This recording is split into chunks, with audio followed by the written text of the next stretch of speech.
Heartfulness June 2026 సంచికలో స్వచ్ఛమైన నిస్వార్థమైన సేవ గురించి దాజీ ఒక అద్భుతమైన వివరణ ఇచ్చారు.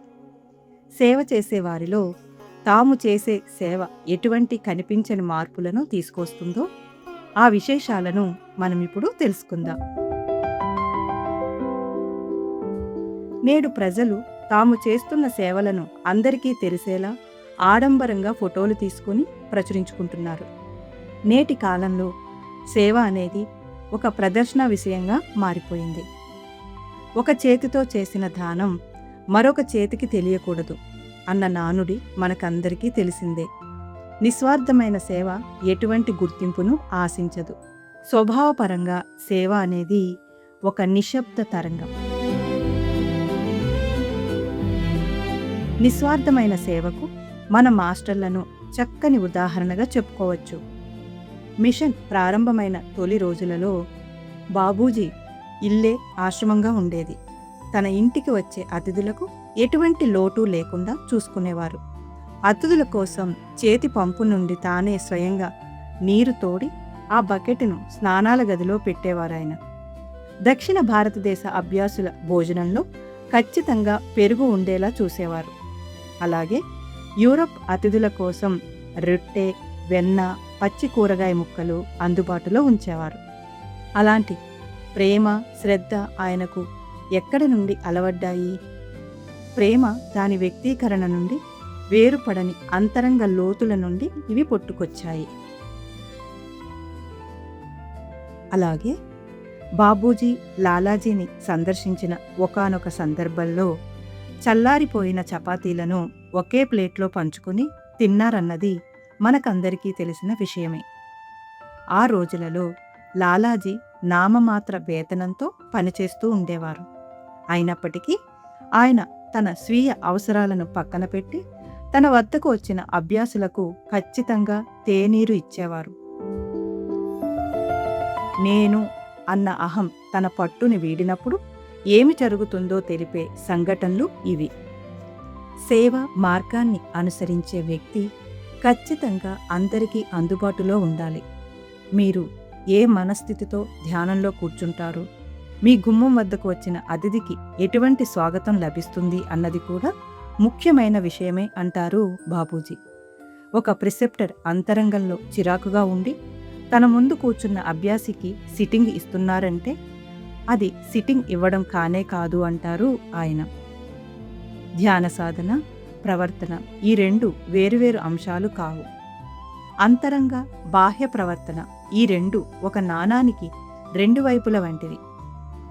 లోపల ప్రశాంతంగా ఉంటూ వెలుపల అలజడిని సృష్టించడం ఎంత అసాధ్యమో, అలాగే లోపల అలజడిగా ఉంటూ బాహ్యంగా ప్రశాంతత ప్రదర్శించడం కూడా అంతే అసాధ్యం. అంతర్గత జీవితం లోతుగా మారినప్పుడు మనం సహజంగానే సమతుల్యంగా మారుతాం. ఆ సమతుల్యత మన అస్తిత్వం యొక్క స్వభావంగా మారుతుంది. కరుణతో కూడిన చిన్న చిన్న పనులు చేయడం, మర్యాదపూర్వకంగా వ్యవహరించడం ఇవన్నీ సాధనా ఫలితంగా మనలో జరుగుతున్న మార్పులు అని గుర్తుంచుకోవాలి. షాజహాన్పూర్ బండారాల సమయంలో జరిగిన మరొక ఉదాంతం కూడా చెప్పుకుందాం. ఒకానొక బండారా సమయంలో బాబూజీ అతిథి మర్యాదలతో చాలా హడావుడిగా ఉన్నారు.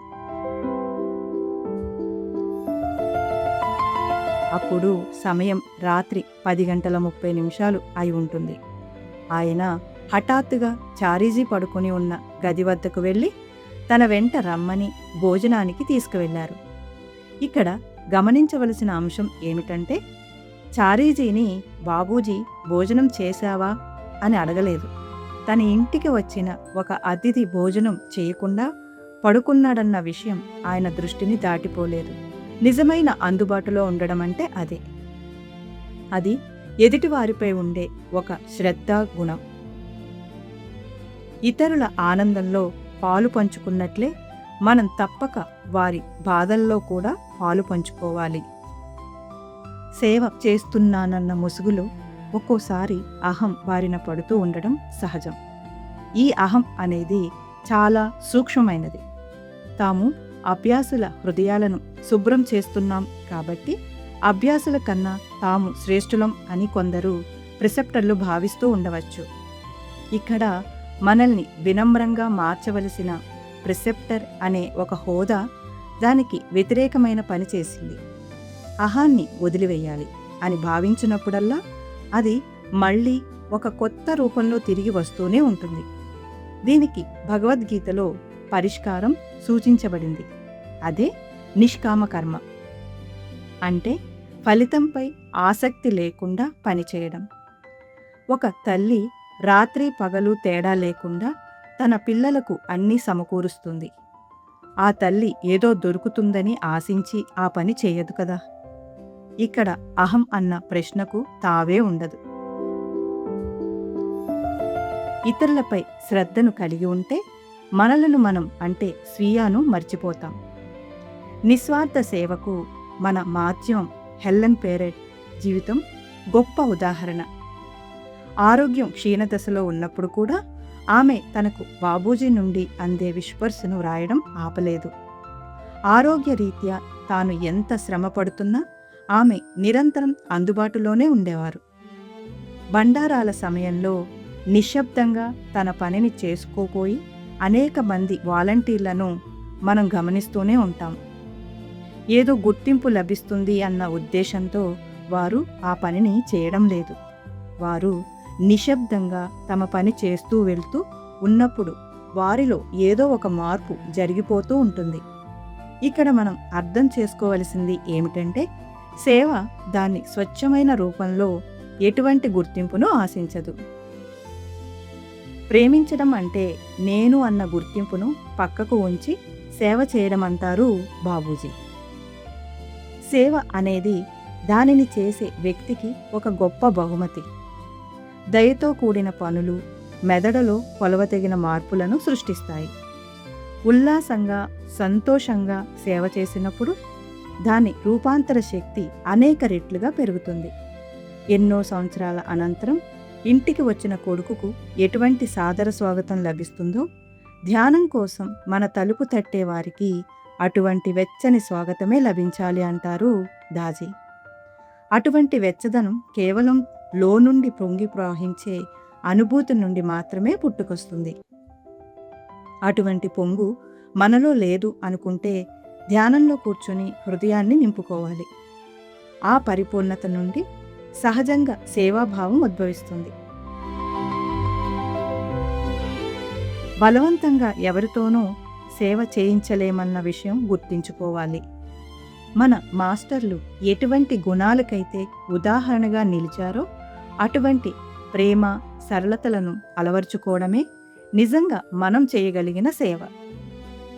కేవలం ఉదాత్తంగా వ్యవహరించినంత మాత్రాన దైవకృపను పొందలేము. సాధ్యమైనంత చిన్నగా ఉల్లాసంగా మారడం ద్వారా మనం దైవకృపకు పాత్రులం కాగలం. నిశ్శబ్దంగా సాగే సేవా జీవితమే ఒక వ్యక్తిని వికసించిన పూల వృక్షంగా మారుస్తుంది. అప్పుడు పిలవకుండానే తుమ్మెదలు తమంత తాముగా ఆ చెట్టు వద్దకు చేరుకుంటాయి అంటూ దాజీ ఈ వ్యాసాన్ని ముగించారు.